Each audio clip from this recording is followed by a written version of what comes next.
बिना इन चीजों को जाने एसी लेने की गलती बिल्कुल भी मत करना। अगर आप गर्मी से बचने के लिए एसी लेने के बारे में सोच रहे हो तो कुछ बहुत ही इंपॉर्टेंट पॉइंट कंसिडर करना जरूरी होता है। जैसे कि आपके रूम के हिसाब से कितने टन वाला एसी आपको लेना चाहिए, 1 स्टार वाला एसी सही रहेगा या फिर 2 या फिर 3 या फिर 5 स्टार वाला एसी आपके लिए बेस्ट रहेगा, इन्वर्टर एसी लेना चाहिए या फिर नॉन इन्वर्टर एसी आपके लिए बेस्ट रहेगा, और एसी में आपको विंडो एसी लेना चाहिए या फिर स्प्लिट एसी लेना चाहिए। इन दोनों के क्या फायदे और नुकसान होते हैं इनके बारे में भी आपको पता होना चाहिए। इसी तरह के और भी इंपॉर्टेंट पॉइंट होते हैं जैसे कि एसी की कॉइल। तो इन सभी चीजों के बारे में आपको एसी लेने से पहले जरूर पता होना चाहिए, जिसके बारे में हम आज के वीडियो में देखेंगे। अगर आप इन पॉइंट के तरफ ध्यान नहीं दोगे तो आपका एसी आपके पूरे रूम को और आपको ठंडा नहीं कर पाएगा। तो वीडियो काफी काम की होने वाली है, इसीलिए इस वीडियो को पूरा जरूर देखें। चैनल पे अगर आप लोग नए आए हो तो चैनल को जरूर सब्सक्राइब कीजिए। तो सबसे पहले ये जान लेते हैं कि रूम के हिसाब से आपको कितना बड़ा एसी लेना चाहिए। तो जनरली आपका जो एसी होता है उसकी जो कैपेसिटी होती है वो टन के हिसाब से होती है। तो इसमें आपको 1 टन वाला एसी मिलता है, 1.5 टन वाला, 2 टन वाला एसी मिलता है। अब जाहिर सी बात है जितने बड़े टन का एसी होगा उतना ही वो जल्दी रूम को ठंडा कर पाएगा।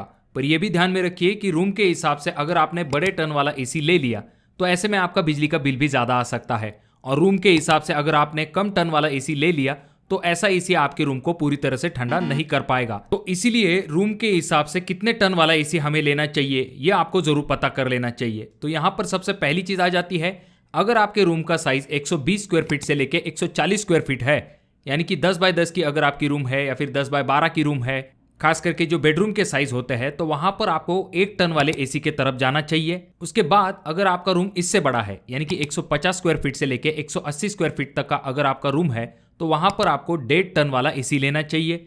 और अगर आपके रूम का साइज इससे भी बड़ा है, यानी कि 180 स्क्वायर फीट से लेके 240 स्क्वायर फीट तक अगर आपके रूम का साइज है, तो वहां पर आपको 2 टन वाला एसी लेना चाहिए। अब विंडो एसी लगवाए या फिर स्प्लिट एसी लगवाए, इस सवाल का जवाब जानने से पहले हमें पहले यह जानना पड़ेगा कि आखिर विंडो एसी क्या होता है। तो जैसा कि आप अगले वीडियो में देख सकते हो, विंडो एसी जो है वो खिड़की के ऊपर फिक्स किया जाता है। इसका फेस जो है वो अंदर के तरफ होता है, बाकी का जो पोर्शन होता है वो बाहर के तरफ होता है। इनका सबसे पहला फायदा तो ये आ जाता है कि ये काफी अफोर्डेबल होते हैं। अगर हम स्प्लिट एसी से इनका कंपेरिजन करते हैं तो इनका कॉस्ट काफी कम होता है, इनका इंस्टॉलेशन भी काफी आसान होता है। इसमें सिर्फ एक ही यूनिट होता है और ये थोड़ा सा स्पेस सेविंग भी होता है और एनर्जी एफिशिएंट भी माना जाता है जहां पर छोटे एरिया होते हैं वहां पर। और बात करें अगर हम सर्विसिंग कॉस्ट की, तो इसकी सर्विसिंग कॉस्ट भी कम होती है। अगर हम बात करें नॉइज की, तो ये नॉइज थोड़े से ज्यादा करता है क्योंकि एक ही यूनिट होता है, इसी वजह से थोड़ा सा आवाज आपको ज्यादा सुनाई देता है।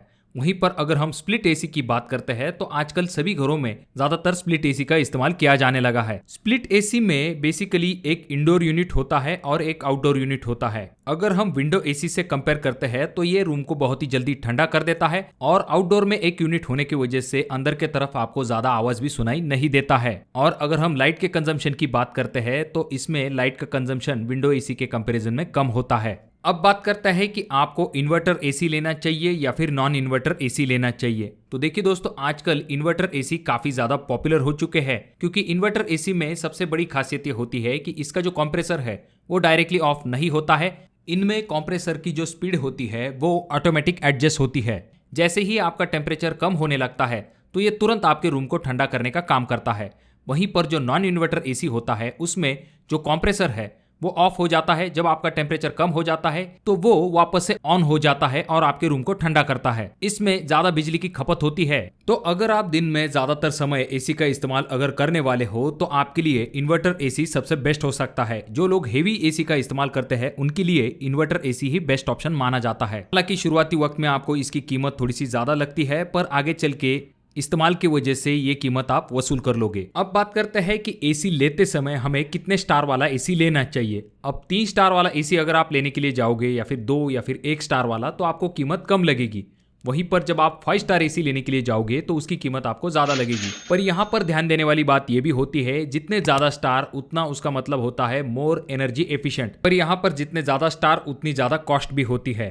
अगर आपका इस्तेमाल काफी ज्यादा होने वाला है, ऐसे में आप जो है 5 स्टार एसी की तरफ जा सकते हो। लॉन्ग रन में वो जो एक्स्ट्रा पैसे आपने दिए थे वो वसूल हो जाएंगे। वहीं पर अगर आपका एसी का इस्तेमाल काफी लिमिटेड है, ऐसे में आप जो है 3 स्टार वाले एसी की तरफ जा सकते हो, जो कि एक बैलेंस हो सकता है कॉस्ट और एफिशिएंसी इन दोनों के बीच में, जहां तक बात आती है आपके मॉडरेट यूसेज की। अब आपकी जो एसी की कंडेंसर कॉइल होती है उसमें भी 2 टाइप आपको मिलते हैं। पहला जो कि है कॉपर कॉइल और दूसरा जो कि है एल्यूमिनियम कॉइल। इनमें से जो एल्यूमिनियम कॉइल होती है वो सस्ती होती है पर उसका मेंटेनेंस ज़्यादा होता है और ये इतनी ज़्यादा ड्यूरेबल भी नहीं होती है।